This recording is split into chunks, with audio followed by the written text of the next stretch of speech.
Yes, I'm gonna be traveling to Whakatane today. So it's a long drive. Medyo mahaba yung biyahe na to. So 2.5 hours.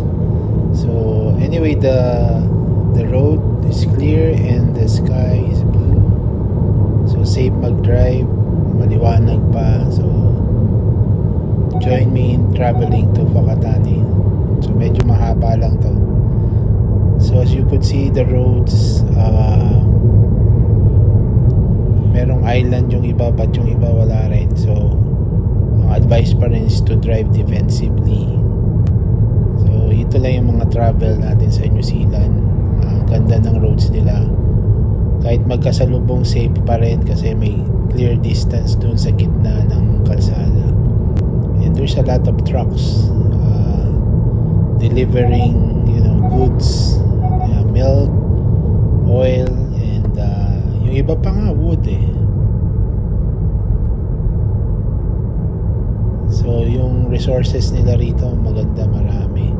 So there's a lot of traveling going on in the country, transferring goods from one place to another.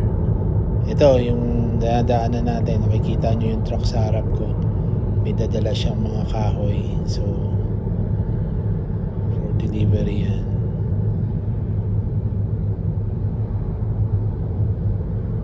Pwede naman nating overtaken yung ganun kasi mabagal sila usually.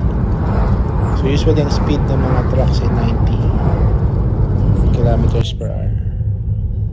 Ang maximum speed naman sa kotse ay 110 pag nasa state highway ka.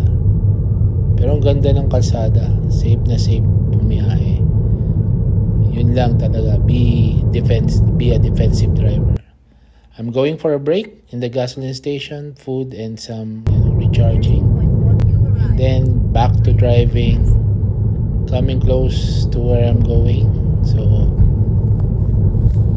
siguro by dawn, by night time, I'll be at my hotel na. You've arrived at your destination. So thank you for joining me. Ayun, finally nandito na ako sa hotel. Finally, so makakapagpahinga na.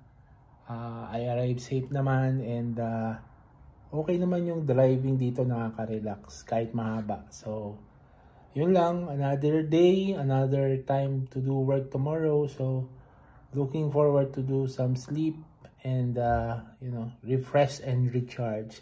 So yun lang kabayan, laban lang sa buhay always. Thank you for following. Please subscribe to my channel. Appreciate it. Thank you.